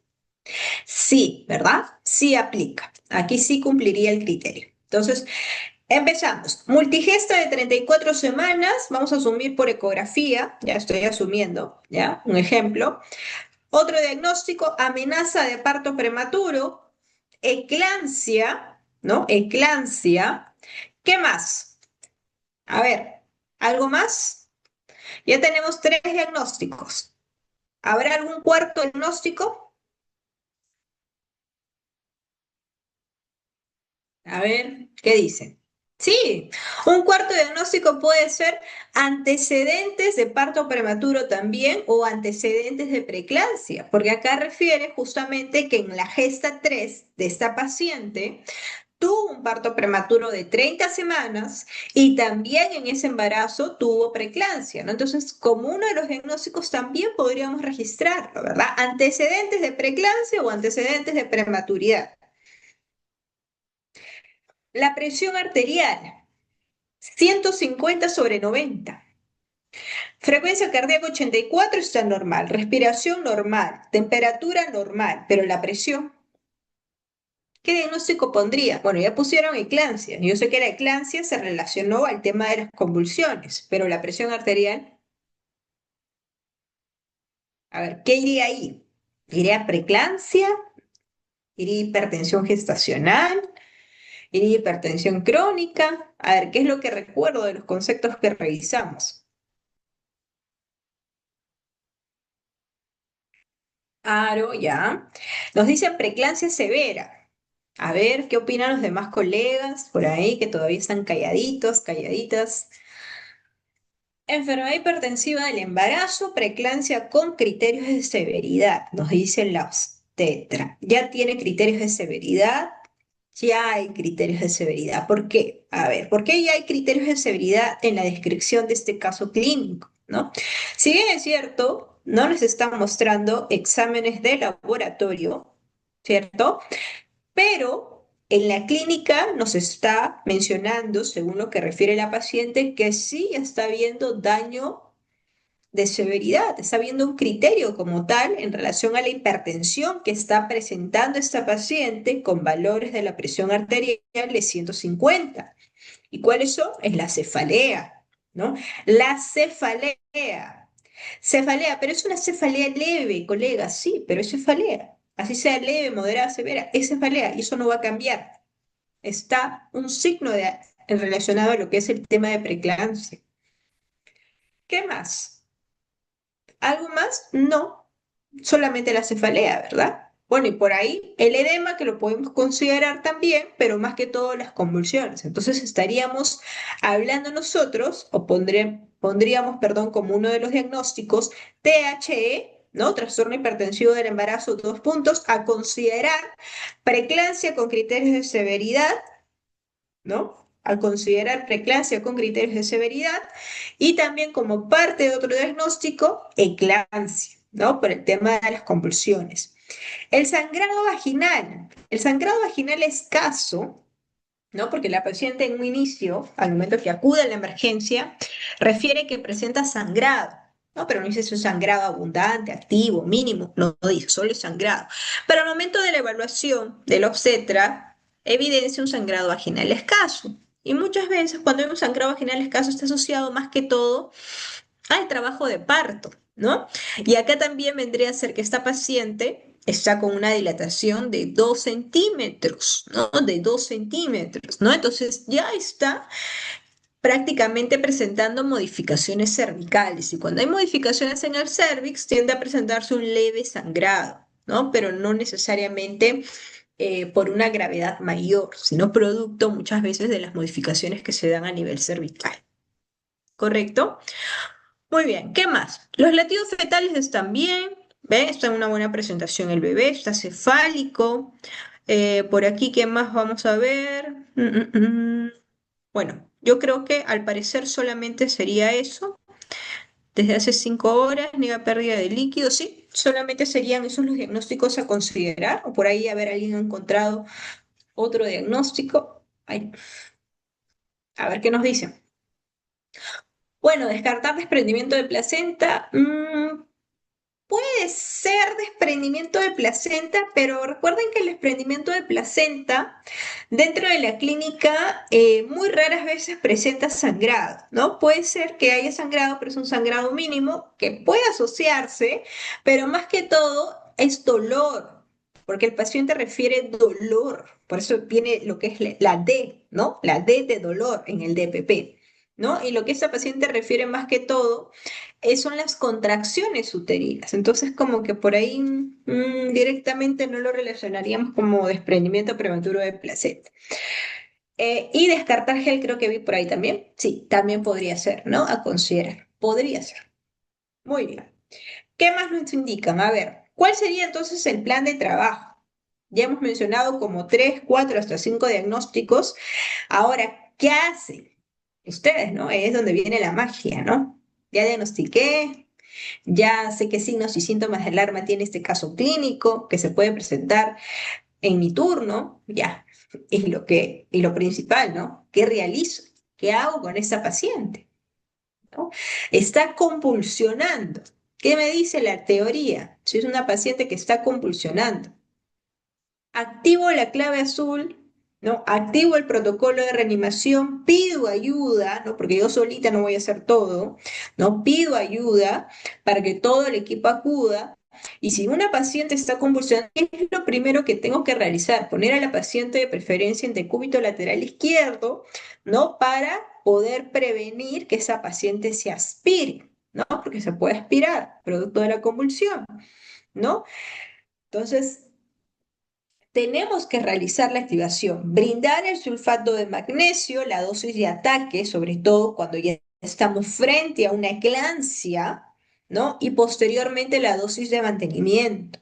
¿Por qué? Porque lo que queremos hacer con el sulfato de magnesio es que esa convulsión pare, porque sabemos que con cada convulsión, cada vez que un paciente convulsiona, hay un mayor daño neurológico. Porque no llega la suficiente cantidad de oxígeno al cerebro. El cerebro se deja de oxigenar y por eso hay daño neurológico, por eso hay microinfartos que se van a dar a nivel neurológico. Entonces, lo que no queremos es eso, ¿no? Pero si dejamos que la paciente siga convulsionando, obviamente va a conllevar ese tipo de resultado. ¿Bien? ¿Qué más hace? A ver, ¿qué más hace como parte del protocolo? ¿Qué más realizan con esta paciente?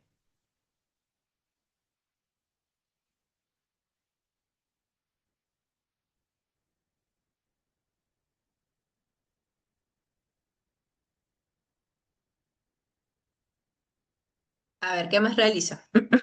Referir, muy bien, referir, pero antes de referir, ¿no? Tenemos que alisar a la paciente, ¿verdad? Estabilizarla, para ser más clara. Estabilizar, ¿y cómo voy a estabilizar al paciente? Activando la clave azul, realizando el protocolo de reanimación, canalizando vías aéreas, estabilizando hemodinámicamente al paciente, administrando sulfato de magnesio, colocando sonda Foley, colocando la bolsa colectora, ¿no? Y coordinar la referencia. Porque lo que yo tengo que hacer es parar la convulsión y estabilizar al paciente. Por eso dicen el famoso DER, ¿no? Diagnosticar, estabilizar y referir. Y no perder, como se dice, no perder la calma, porque si yo veo a la paciente que está convulsionando, capaz hasta la obstetra también se pone a convulsionar del estrés y la desesperación de no saber qué hacer. Entonces nosotros tenemos que ahí tratar de mantener la calma. Y tratar de mantener la calma es el sentido, saber qué voy a hacer, ¿no? Porque ahí yo no me voy a poner a consultar qué voy a hacer en el celular o preguntar a alguien. Recuerden que la paciente está convulsionando, está gestando y ese bebé tampoco está recibiendo el oxígeno que requiere. Y se puede evitar, ¿no? Entonces hay factores muy importantes que no hay que dejar que sucedan como parte de las complicaciones principales de esta patología que estamos revisando el día de hoy. Entonces, el manejo en el centro de salud, en un centro materno-infantil 1-4, en un establecimiento de referencia, ¿cuál sería particularmente el manejo de la clave? Que es justamente lo que hemos realizado, ¿no? Y voy a retroceder, que es justamente este de acá, ¿no? Segundo y tercer nivel de atención.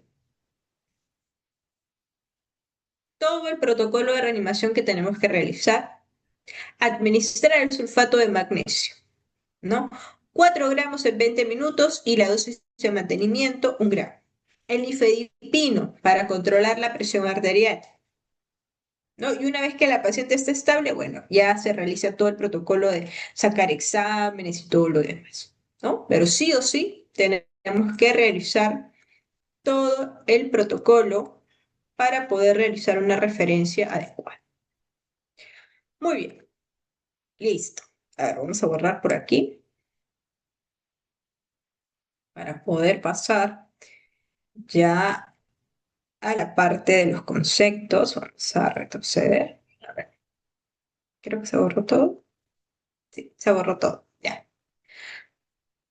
Muy bien. Entonces, lo que vamos a revisar el día de hoy justamente es la eclampsia, ¿no? Y hemos aperturado con esta interacción didáctica de lo que es este caso clínico, ¿no? De Esther, una gestante de 34 semanas, ¿no? Que como bien menciona en parte de su descripción, acude a emergencia por referir dolor tipo contracción, sangrado, disminución de movimientos fetales y al momento de la evaluación obstétrica, ¿no? Encuentran todo aparentemente normal, a excepción de la presión arterial, y asimismo también, y lo más grave, es que la paciente empieza a presentar convulsiones, ¿no? Entonces, ¿nos puede suceder? Sí. ¿Qué es la eclampsia entonces? Es toda aparición de convulsiones tónico-clónicas generalizadas, de nueva aparición, ¿no? Que va a estar relacionada como una de las principales complicaciones de la preeclampsia. La eclampsia es la manifestación convulsiva de la preeclampsia y es una de las diversas manifestaciones que se van a encontrar en el extremo grave del espectro de la preeclampsia, ¿no? A pesar de ciertos avances en relación a la detección y el tratamiento, la preeclampsia y la eclampsia siguen siendo una causa frecuente de morbilidad y mortalidad materna, especialmente en zonas con recursos limitados, ¿no? Como bien la colega nos menciona en el chat, ¿no? Cuando hizo su serum, cuando muchos de nosotros hemos sido serumistas, los recursos son bastante limitados, ¿no? Que a veces ya no sabemos ni qué hacer, pero sí o sí siempre tratamos de ingeniarnos para poder estabilizar al paciente. En relación a la epidemiología, los países de altos recursos tienen una incidencia baja de eclampsia y la incidencia se ha mantenido estable en 1,5 a 10 casos por cada 10.000 partos. Sin embargo, en países subdesarrollados o de bajos ingresos, la incidencia varía ampliamente de 19,6 por cada 10.000 partos. ¿Bien? Entonces acá vemos nuevamente los factores de riesgo que nos establecen para que también se pueda desarrollar este cuadro de convulsiones tónico-clónicas que van relacionadas como parte de la complicación de la preeclampsia. Así como hemos revisado la fisiopatología y la etiología de la preeclampsia, bueno, ahora es el turno de realizar algo similar cuando hablamos de lo que es referente a la eclampsia, ¿no? ¿Cuál es la patogenia de las convulsiones? La causa exacta o precisa de las convulsiones no se comprende aún con totalidad, ¿no? Se han sugerido, se han propuesto diferentes modelos en relación al efecto de la hipertensión sobre la vasculatura del cerebro, ¿no? Según el primer modelo que nos muestran ciertas investigaciones, la hipertensión, ¿qué es lo que va a causar? Una alteración del sistema autorregulador de la circulación cerebral, que va a provocar una disfunción endotelial, una hipoperfusión, un edema vasogénico, y esto va a ser típico de una lesión por barotrauma. El segundo modelo me va a causar una activación del sistema autorregulador que me va a provocar, perdón, una constricción de los vasos cerebrales, isquemia y disfunción endotelial. Veamos aquí algunos de los mecanismos implicados en la patogénesis, ¿no? Que pueden condicionar cuando es producto o resultado, más que todo, de una convulsión tónico-clónica, que me puede desencadenar en un edema cerebral. El cerebro se empieza a herniar, ¿no? Y muchas veces cuando el cerebro se hernia tanto, el paciente ya simplemente puede tener muerte cerebral, ¿no? Se hernia el cerebro, hay muerte cerebral, ya no actividad cerebral, y lamentablemente es prácticamente como el paciente está muerto, ¿no? Ya si ya no hay funcionamiento del cerebro, ya el paciente ya no va a despertar, solamente está con un soporte vital, ¿no? Hemorragia cerebral, infarto, ¿no? ¿Por qué se dan los infartos cerebrales? Por las convulsiones, ¿ya? Los infartos o los microinfartos. Vasoespasmo cerebral, encefalopatía metabólica o encefalopatía hipertensiva también. Entonces veamos aquí, ¿no? Entonces esta es la corteza cerebral, ¿no? Acá vemos los ventrículos cerebrales, los tálamos, el polígono de Willis, ¿no? Y lo que señalan muchas veces las flechas, justamente como estamos viendo acá, esta parte de acá, esta zona de acá, ¿no? Son los microinfartos que muchas veces se presentan y también lo que es cuando el cerebro se empieza a edematizar y a desencadenar microhemorragias.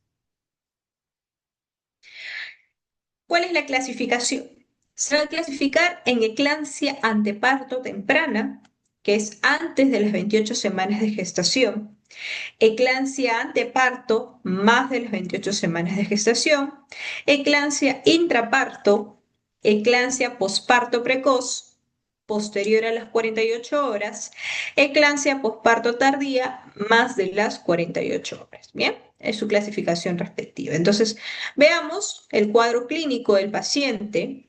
El diagnóstico generalmente va a ser con la presencia de la aparición de una convulsión tónico-clónica generalizada que puede tener un tiempo de duración desde 1 a 3 minutos en donde va a ser precedido de cefalea, alteraciones visuales, dolor epigástrico e hiperreflexia, ¿no? Es decir, que el cuerpo ya te va a ir avisando antes de que pueda suscitar una convulsión. ¿Y cuáles son esas señales que generalmente se van a presentar? Las que acabamos de mencionar, ¿no? La paciente te va a referir cefalea, ¿no? Que tiene cefalea persistente, fotomas, epigastralgia, hiperreflexia.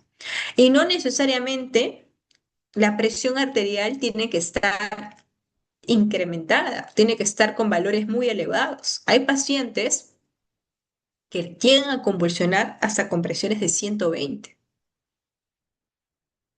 ¿no? Uno dice, ¿qué va a convulsionar una paciente con 120, 90 de presión?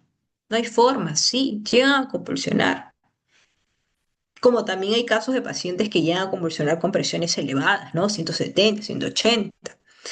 Y a este enfoque voy de que tenemos que confiar, porque decimos, ah, la paciente tiene 120, no pasa nada, todo está normal. No, al contrario, ¿ya? Hay que tener bastante precaución con los signos premonitorios. La proteinuria y la hipertensión podrán estar ausentes en este cuadro clínico.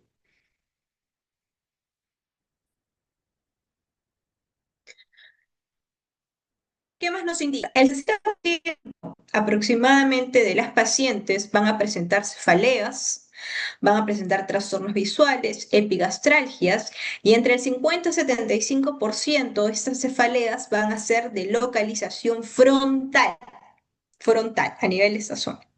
Bien, con menor frecuencia holocraniana u occipital, que es en la parte posterior, que eso más generalmente va a estar asociada, la cefalea holocraneal, a lo que es la preeclampsia, ¿no? Pero en este caso particularmente estamos hablando del cuadro clínico de la eclampsia.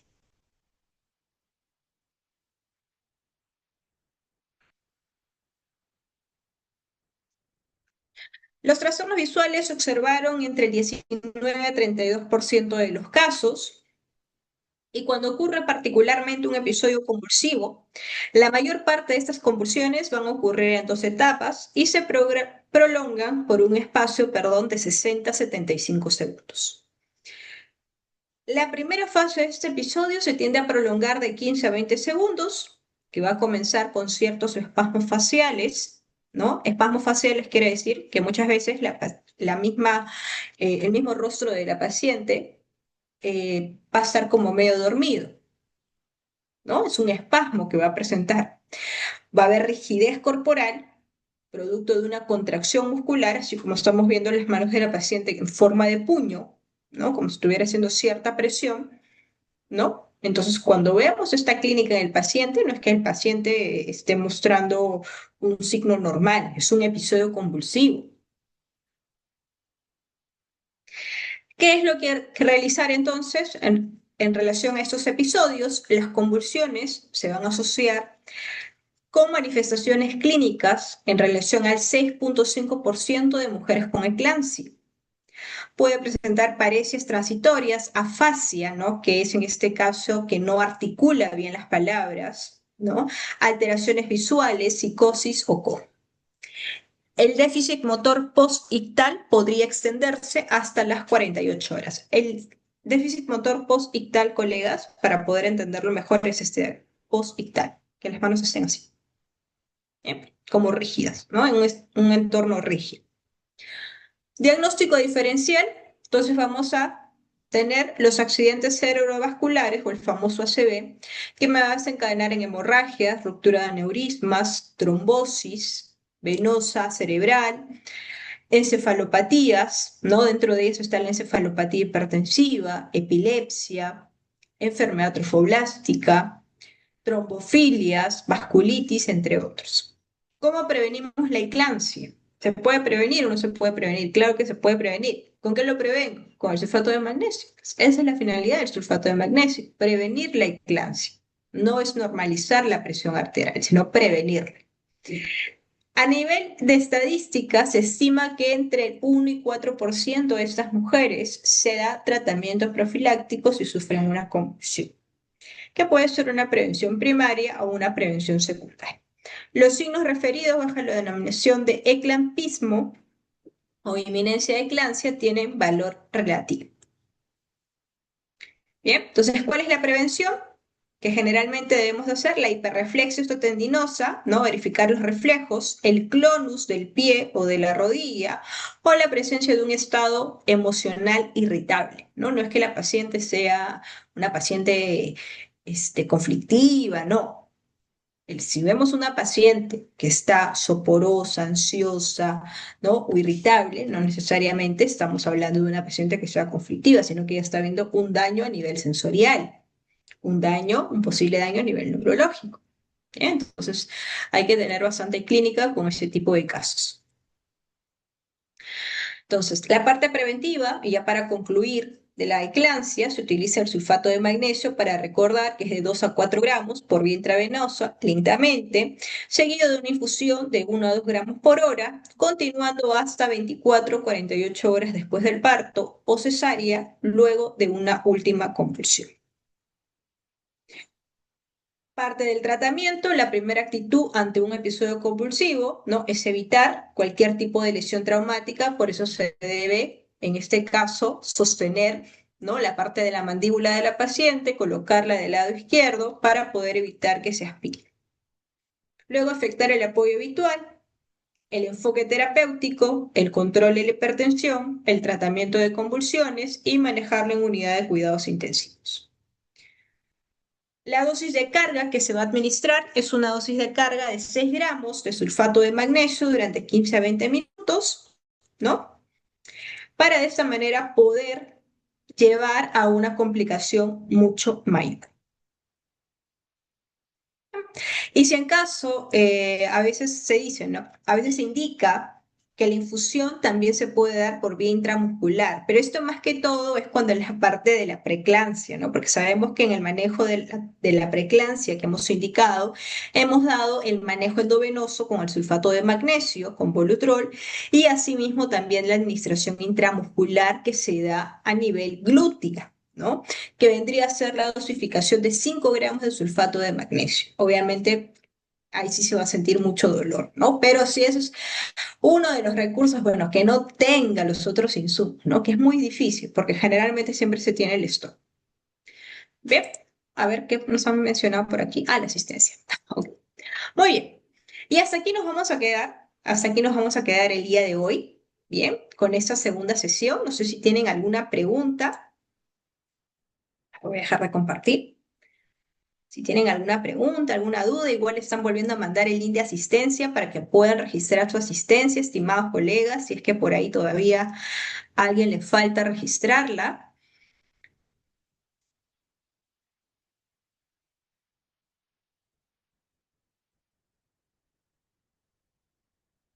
Listo. Muy bien, entonces vamos a concluir esta segunda sesión del tema de preeclampsia, eclampsia y síndrome de Gel. no entendí bien la dosis de ataque y la dosis de mantenimiento. La dosis de ataque se refiere, Víctor, a la dosis que yo voy a administrar, que es la dosis más fuerte para poder prevenir una convulsión o para poder manejar la convulsión tónico-clónica en cualquiera de los dos escenarios. Y la dosis de mantenimiento es la que voy a aplicar como segundo plano una vez que ya haya estabilizado al paciente. A eso nos referimos cuando hablamos de dosis de ataque y dosis de mantenimiento, que lo hemos aplicado tanto para lo que es el tema de preeclampsia con criterios de severidad y bueno, ahora que lo estamos enfatizando en la parte de lo que es eclampsia. ¿Bien? Igual de todas maneras en la tercera y última sesión que tenemos justamente el día de mañana, que ya vamos a cerrar con algunos aspectos clínicos que nos falta completar de la eclampsia y también de lo que es referente al síndrome de Gel. Listo. Muchísimas gracias entonces, estimados obstetras, por haber estado presentes también en esta segunda sesión del curso de preclancia. Nos reencontramos el día de mañana en el horario también de 5 a 7 de la noche para poder concluir con este tema que hemos aperturado, ¿no? Con bastante énfasis y obviamente siempre con el objetivo principal de poder ponerlo en práctica con nuestras pacientes, ¿sí? Muchas gracias y bueno, nos encontramos el día de mañana. Que tengan buenas noches. Hasta luego.